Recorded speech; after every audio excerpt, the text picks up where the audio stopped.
భూమిరేవావలంబనం త్వయి జాతా పరాధానాం త్వమేవ శరణం శివే. ఓం శ్రీమాత్రే నమః. ఓం నమః శివాయ. శివానందలహరి. రోజుకో శ్లోకంలో ఈరోజు మనం 35వ శ్లోకం నేర్చుకుందాం. యోగక్షేమధురంధరస్య సకల శ్రేయః ప్రదోద్యోగినో దృష్టాదృష్టమతోపదేశకృతినో బాహ్యాంతరవ్యాపినః సర్వజ్ఞస్య దయాకరస్య భవతః కిం వేదితవ్యం మయా శంభో త్వం పరమాంతరంగ ఇతి మే చిత్తే స్మరామ్యన్వహం. యోగక్షేమధురంధరస్య సకల శ్రేయః ప్రదోద్యోగినో దృష్టాదృష్టమతోపదేశకృతినో బాహ్యాంతరవ్యాపినః సర్వజ్ఞస్య దయాకరస్య భవతః కిం వేదితవ్యం మయా శంభో త్వం పరమాంతరంగ ఇతి మే చిత్తే స్మరామ్యన్వహం. ఓం నమ శివాయ. ఈ శ్లోకంలో ఆదిశంకరాచార్యుల వారు మనందరికీ దేవుడి యొక్క గుణం గురించి చెప్తున్నాడు. ఆ శివుడు యొక్క గుణం ఎలాంటిది అని. ఎలాంటిదంట? యోగక్షేమ ధురంధరస్య అంట. అందరికీ చక్కగా యోగక్షేమాలనిచ్చే ధురంధరుడంట ఆయన. సకల జీవుల శ్రేయ పరంపరలను అందించటమే ఉద్యమంగా కలిగిన వాడంట ఆ భగవంతుడు.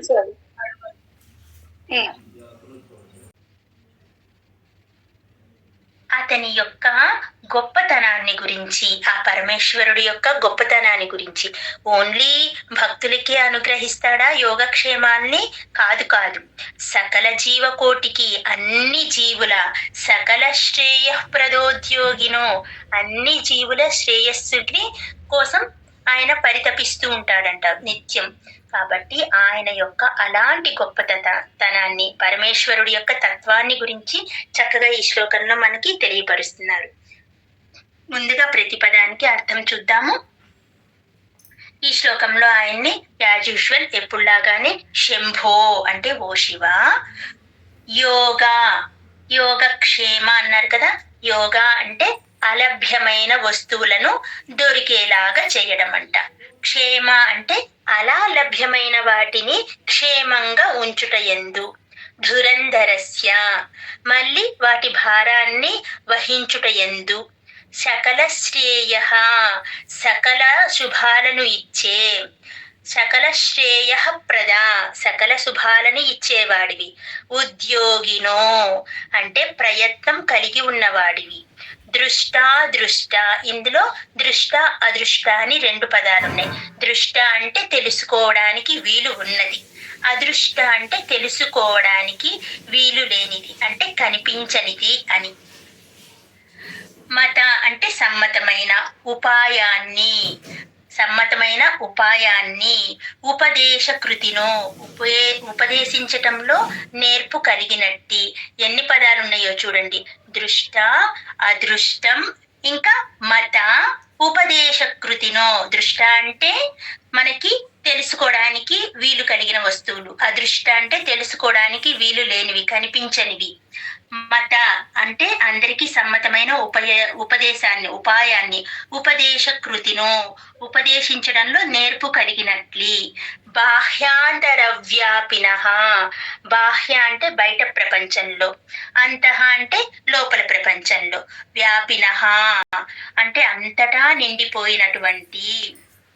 సర్వజ్ఞస్య అన్ని ఎరిగిన వాడివైనట్టి.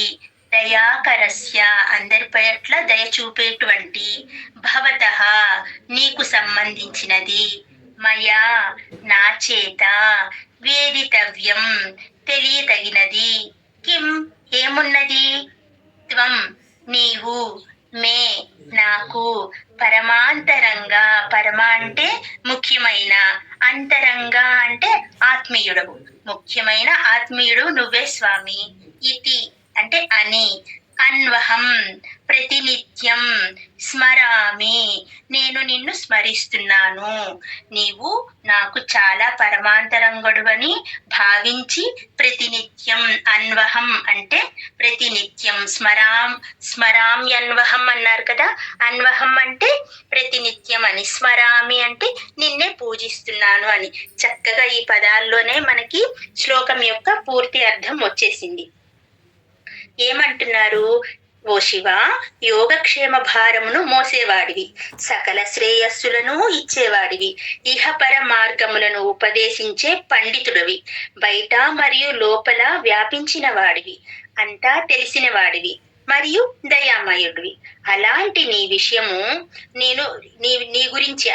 విషయంలో నీ గురించి నేను తెలుసుకోవలసినది ఏమున్నది ఓ శివ? నీవే నాకు గొప్ప ఆత్మీయుడవని మనస్సులో నిత్యం స్మరించడం తప్ప అంటున్నారు.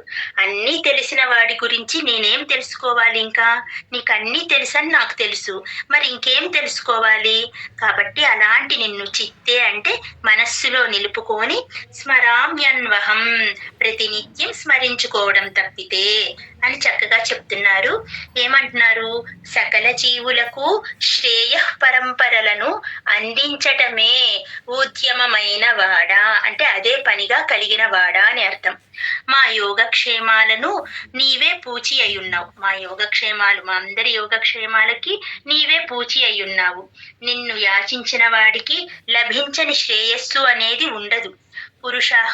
పురుషాకారంతో మేము పొందలేని దానిని నీవు మాకు తేలిగ్గా లభింపచేయగలవు. పొందిన దానిని నిలబెట్టుకునే శక్తిని ప్రసాదించగలవు. ఆ రెండు శక్తులు నీకే ఉన్నాయి స్వామి. బాహ్య జగత్తులో ఇతరుల్లో కనిపిస్తూ, మనసులో మెరుపులా తోస్తూ అంటే అంతర్జగత్తులో ఏమో మనసులో మెరుపులా తోస్తూ మాకు చేయదగిన ఉపదేశాలన్నీ ఎల్లవేళలా చేస్తూనే ఉన్నావు. నీవు సర్వము తెలిసిన వాడివి, ఇంకా దయాకరుడివి. నిన్ను తెలుసుకున్న తర్వాత కూడా నాకు ఇంకా తెలుసుకోవలసింది ఏమీ మిగిలి ఉండదు. కానీ జ్ఞానానికి పరమస్థానమైన నిన్ను నేను తెలుసుకోవడం ఎలా? ఇప్పుడేమో నిన్ను తెలుసుకున్నాక ఇంకా తెలుసుకోవడానికి ఏమీ లేదంటున్నారు. అలాంటి జ్ఞానానికి పరమస్థానమైన నిన్ను నేను తెలుసుకోవడం ఎలా ఓ శంభో అని అడుగుతున్నారు. అంతరంగం కంటే లోపలిదైన పరమాంతరంగంలో, అంతరంగం వేరు, పరమాంతరంగం వేరు. పరమాంతరంగంలో నువ్వు ఉన్నావని ఎరిగిన నా చిత్తం పగలు రేయి నిన్నే ధ్యానిస్తున్నదయ్యా అని చెప్తున్నాడు. ఇందాక చెప్పుకున్నాం కదా, పరమాంతరంగం అంటే అంటే ముఖ్యమైన, అంతరంగికుడు అంటే ఆత్మీయుడు. అలాంటి పరమాంతరంగికుడిని నిత్యం కొలవడం తప్పితే, ధ్యానించడం తప్పితే ఇంకా నేనేం చేయగలను అంటున్నారు. చక్కగా ఆదిశంకరాచార్యుల వారు శివతత్వ, పరమేశ్వరుడి తత్వం, ఈ జీవి ఆ జీవి అన్న భేదభావం లేకుండా అందరికీ యోగక్షేమాలకు చూస్తూ యోగక్షేమ ధురంధరుడు ఎలా అయ్యాడు అని మనకి తెలియచెప్తున్నారు. అలాంటి తనని, అలాంటి గుణాలు మనకి రాకపోయినా లేకపోయినా కనీసం అతన్ని మన మనస్సులో నిలిపి ఉంచుకొని ప్రతినిత్యం ధ్యానిస్తూ ఉంటే ముక్తిని ఇస్తావయ్యా. మా యోగక్షేమాల గురించి మేము పట్టించుకోని అవసరం లేదు, మమ్మల్ని అందరినీ నువ్వే పట్టించుకుంటావు. మేము చేయవలసిన పని అల్లా తప్పకుండా నిన్ను ప్రతిరోజు మనస్సులో కొలుచుకోవడమే అని చక్కగా చెప్తున్నారు.